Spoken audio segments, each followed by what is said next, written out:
ಕರ್ನಾಟಕದ ಹೆಸರಾಂತ ಉದ್ಯಮಿಗಳಂಥ ತಿಮ್ಮೇಗೌಡರ ಪುತ್ರಿ ಶ್ರೀಮತಿ ಸುನೀತಾ ಅಶೋಕ್ ಕುಟುಂಬ ವರ್ಗದಿಂದ ತಿರುಪತಿ ತಿರುಮಲ ದೇವಸ್ಥಾನದಲ್ಲಿ ವೆಂಕಟೇಶ್ವರ ಸ್ವಾಮಿಗೆ ಪ್ರಪಂಚದ ವಿವಿಧ ಪ್ರಸಿದ್ಧ ಪುಷ್ಪಗಳಿಂದ ಅಲಂಕಾರ ಮಾಡಿ ಒಂದು ಭಕ್ತಿಪೂರ್ವಕ ಪುಷ್ಪಗಳನ್ನು ಸಮರ್ಪಿಸಿರುವ ಆ ದೃಶ್ಯಗಳನ್ನು ನೀವು ನೋಡಬಹುದು.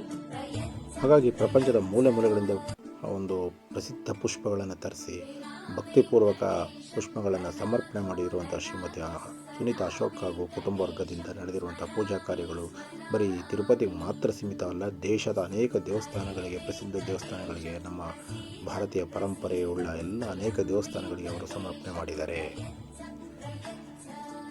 ಕೊಳ್ಳೇಗಾಲದ ನಾರಾಯಣಸ್ವಾಮಿ ದೇವಸ್ಥಾನದಿಂದ ಹಿಡಿದು ತಿರುಪತಿ ದೇವಸ್ಥಾನದಿಂದ ಹಿಡಿದು ತಿರುವಣ್ಣಾಮಲೈ ದೇವಸ್ಥಾನಗಳಿಂದ ಹಿಡಿದು ಅನೇಕ ಕಡೆ ಅವರು ಸೇವಾ ಕಾರ್ಯಗಳು, ದಾನಿಗಳು, ರಾಜಗೋಪುರ ನಿರ್ಮಾಣಗಳಿಗೆ ಸಹಾಯ ಮಾಡೋದಾಗ್ಬೋದು, ಪೂಜಾ ಕಾರ್ಯಗಳಿಗೆ ಸಹಾಯ ಮಾಡ್ಬೋದು, ಅನ್ನದಾನಕ್ಕೆ ಸಹಾಯ ಮಾಡೋದಿರ್ಬೋದು, ಅನೇಕ ಸೇವಾ ಕಾರ್ಯಗಳಿಗೆ ಸಹಾಯ ಮಾಡಿರುವಂತಹ ಭಕ್ತಿಪೂರ್ವಕ ಕುಟುಂಬ ಇದು.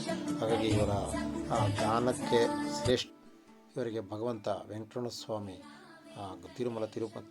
ತಿರುಮಲೇಶ್ವರ ವೆಂಕಟರಮಣ ಸ್ವಾಮಿ, ಶ್ರೀನಿವಾಸ ಗೋವಿಂದ ಅವರಿಗೆ, ಅವ್ರ ಕುಟುಂಬಕ್ಕೆ ಒಳ್ಳೇದು ಮಾಡಲಿ ಅಂಥೇಳಿ ನಿಮ್ಮ ಪರವಾಗಿ, ಭಗವಂತನ ಪರವಾಗಿ ಅವರಿಗೆ ನಾವು ಕೂಡ ಪ್ರಾರ್ಥನೆ ಮಾಡ್ತೀವಿ. ಅವರಲ್ಲಿರುವಂತಹ ಈ ಭಕ್ತಿಪೂರ್ವಕ ಸೇವಾ ಕಾರ್ಯಗಳು ಅವ್ರನ್ನ ಮತ್ತಷ್ಟು ಎತ್ತರಕ್ಕೆ ಬೆಳೆಯಲಿ, ಅವರ ಆರೋಗ್ಯ ಆಯಸ್ಸನ್ನು ಹೆಚ್ಚಿಸಲಿ ಅಂತ ಭಗವಂತ ಪ್ರಾರ್ಥನೆ ಮಾಡೋಣ.